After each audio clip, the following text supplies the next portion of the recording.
Hey guys, it's Grascal, and for this video we are continuing our topic of cases, but not looking at exactly how to make money off them, but what are decision factors we have to take in for what case we're going to choose.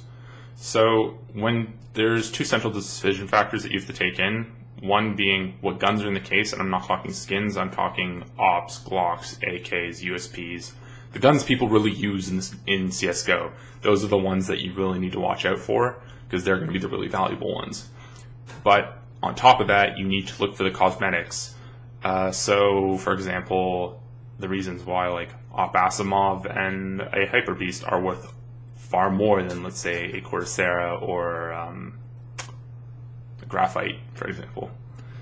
Not strictly off rarities, but also the rarity is to be taken into factor, but they're also nicer skins. So, well, nicer skins to the CSGO audience. So, what we can take from this is when deciding on a case, we need to look at those two central factors. So if we look at, for example, Chroma 2. Chroma 2's huge advantage to it is that its M4A1S is a red, but also that it is a Hyper Beast skin. And Hyper Beasts are highly valuable in the market right now because it is a very unique skin in that sense.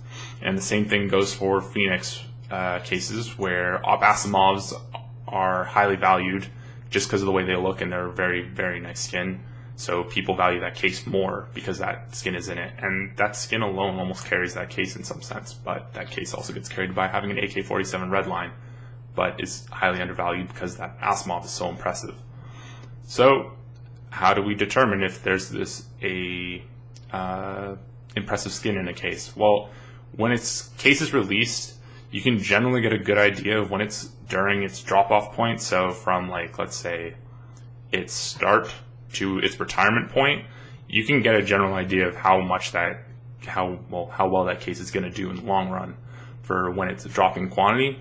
Because when you look at the reds in it, for example, in the esports cases, you can have a X-ray. That thing is not worth anything. People won't pay more than, I think those things go for like $5 to $10, and I'm talking Canadian. Where if we look at something like Huntsman, for example, you have a Vulcan that's still worth over $30, and that case just got retired, but it was worth $30 when it was still in dropping price point. That's really important, and that's how you can tell how well a case is going to do afterwards, is that their reds are still valuable even at their lowest price point, and that's the important part. So that is a central thing to look at when looking at cases. Another factor to take in is sometimes certain guns in CSGO that are used, they just don't get good skins very often. So I would say, especially with the new SMG meta, the P2000 and MAC-10 were guns that just never had very nice skins, and they lacked rare skins in that sense. In more recent cases, the P2000 Fire Elemental, which is a red, and the Neon Rider got announced. They were both reds and probably contributes to their value, but also they were probably the nicest looking skins on these guns in a very long time. So that helps their value a lot. And when you find cases like that have those rare skins for those guns that don't get very nice skins very often, it contributes to its value because people will want to open it because that particular red is the only good one for that particular gun, so they'll want to open it in hopes to get that. But it also always helps if you have a red like that, and in the case of Vanguard, which I think is going to be its saving grace for its price, is the fact that it has a Wasteland Rebel in it that's an AK, and it's a good looking skin, and it held value really well, and so did the Fire Elemental, lo and behold. So what will happen in the long run is people will want to open Vanguard strictly for those two reds probably, and I think it'll help its price in the long run as well. So that would be another factor to take in when looking at cases. So for another point or factor to take in would be when you have your reds in those cases. So we're going to use the example of Phoenix. You've one really dominative red, and you get the Op Asimov or you get the AUG Chameleon in that case. And I'm going to say most people prefer the Op Asimov. If you do prefer the Chameleon, congratulations, you only have to pay $3 for a red skin. Well, what happens then is the Op Asimov is highly carried by that skin. The Phoenix case is highly carried by the Op Asimov. Well, what happens then if you get a case that has two very valuable reds that held value really well over time and are both good-looking skins? I want to use the Vanguard case, for example, again. I think that case is going to be worth more in the long run because it has that one good P2000 skin in it, as well as an AK-47 Wasteland Rebel, and people like that skin a lot.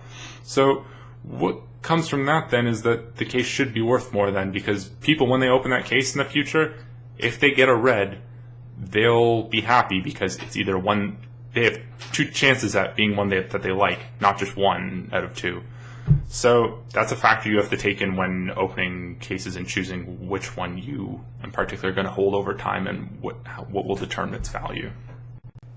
So the final point I want to make is that a factor you have to take in is if a case has a particular unique knife in it. And I think this is a big factor as well. So in the case of Huntsman or Falchion, the reason those cases will hold better value, not only because the skins that are in them, will be because they have unique knives to their cases. These knives are only obtainable through those cases, and people want to open them just to in hopes to get that knife.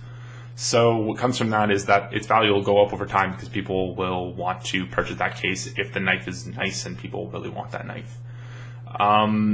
Because other cases will just at the end of them sometimes say exceedingly rare item, and that just means it's from a plethora of more common knives. So gut knives in particular are shitty knives. People don't value them nearly as high as, let's say, a Falchion or a Huntsman knife. And it also comes down to that the Huntsman knives, logically, and they're going to be rarer, so the quantity will be less, so people will want them more, or essentially people have to pay more to get them.